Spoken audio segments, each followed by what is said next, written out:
Good afternoon. Today, I made two vital calls, as I've been making for some months now. Two vital calls that on the situation in Russia and Ukraine. The first was to a bipartisan group of members of Congress who are currently representing the United States, along with Vice President Harris at the Munich Security Conference.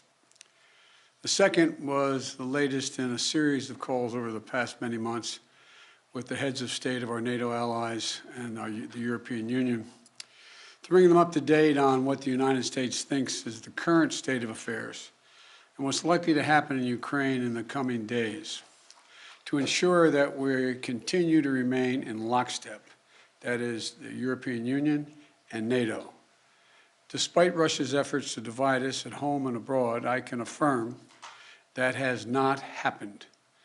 The overwhelming message of on both calls was one of unity, determination, and resolve. I shared with all of those on the calls what we know about a rapidly escalating crisis in Ukraine. Over the last few days, we've seen reports of a major uptick in violations of the ceasefire by Russian-backed fighters attempting to provoke Ukraine and the Donbass. For example, a shelling of a Ukrainian kindergarten yesterday, which Russia has falsely asserted was carried out by Ukraine.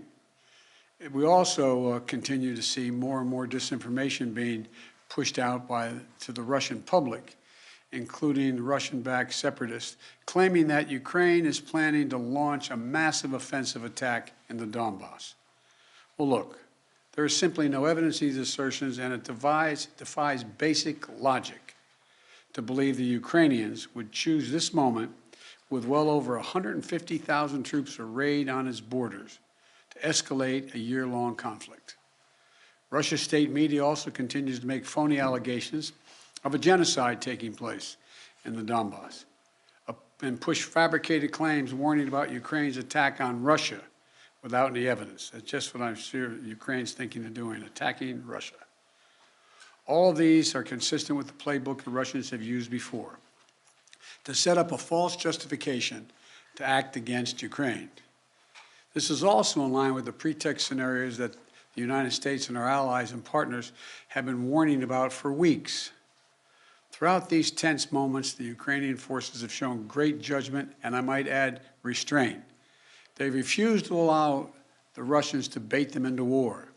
But the fact remains, Russian troops currently have Ukraine surrounded from Belarus along the Russian border and with Ukraine to the Black Sea in the south and all of its border. You know, look, we have reason to believe the Russian forces are planning to and intend to attack Ukraine in the coming week, in the coming days. We believe that they will target Ukraine's capital, Kyiv, a city of 2.8 million innocent people. We're calling out Russia's plans loudly and repeatedly, not because we want a conflict, but because we're doing everything in our power to remove any reason that Russia may give to justify invading Ukraine and prevent them from moving. Make no mistake, if Russia pursues its plans, it will be responsible for a catastrophic and needless war of choice. The United States and our allies are prepared to defend every inch of NATO territory from any threat to our collective security as well. We also will not send troops in to fight in Ukraine, but we will continue to support the Ukrainian people. This past year, the United States provided a record amount of security assistance to Ukraine to bolster its defensive, $650 million from Javelin missiles to ammunition. We also previously provided $500 million in humanitarian aid and economic support for Ukraine. And earlier this week, we also announced an additional sovereign loan guarantee of up to $1 billion to strengthen Ukraine's economic resilience. But the bottom line is this: the United States and our allies and partners will support the Ukrainian people. We will hold Russia accountable for its actions. The West is united and resolved. We're ready to impose severe sanctions on Russia if it further invades Ukraine. But I say again, Russia can still choose diplomacy. It is not too late to de-escalate and return to the negotiating table. Last night, Russia agreed that Secretary of State Blinken and Foreign Minister Lavrov should meet on February 24th. February 24th in Europe. But if Russia takes military action before that date, we'll be clear that they have slammed the door shut on diplomacy. They will have chosen war, and they will pay a steep price for doing so, not only from the sanctions that we and our allies will impose on Russia, but the moral outrage the rest of the world will visit upon them. You know, there are many issues that divide our nation and our world, but standing up to Russian aggression is not one of them. The American people are united. Europe is united. The transatlantic community is united. Our political parties in this country are united. The entire free world is united. Russia has a choice between war and all the suffering it will bring, or diplomacy that will make a future safer for everyone. Now, I'm happy to take a few questions. Nancy from Bloomberg. Thank you so much, sir. Do you think that it is wise for President Zelensky to leave Ukraine if an invasion is as imminent as the U.S. says it is? That's a judgment for him to make, and a determination as to whether or not. I've spoken with Zelensky a dozen times, maybe more, I don't know. And it's in the pursuit of a diplomatic solution, it may not be it may be the wise choice, but it's his decision. And do you have any indication about whether President Putin has made a decision on whether to invade? Do you feel confident that he hasn't made that decision already? As of this moment, I'm convinced he's made the decision. We have reason to believe that. There seems to be a unanimity of spirit to do between the United States and Europe to do some sanctions, a comprehensive sanctions, but is everyone on board with the exact same sanctions that you want to do? Yes. There will be some slight differences, but none. There'll be more add-ons than subtractions. And President Putin is going to oversee some nuclear drills this weekend.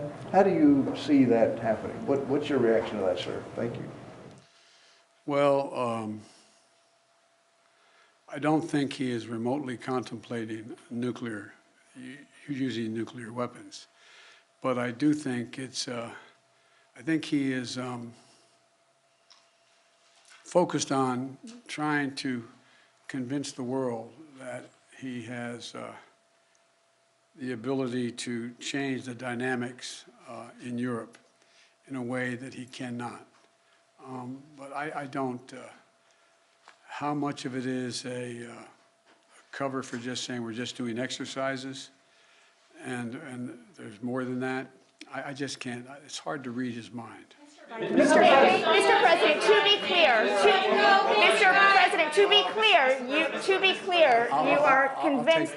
you are convinced that President Putin is going to invade Ukraine. Is that what you just said a few moments ago? Yes, I did. Yes. So is diplomacy off the table then? No. Until he does, diplomacy is always a possibility. What reason do you have to believe he's considering that option at all? We have a significant intelligence capability. Thank you very much. Thank you. Thank you.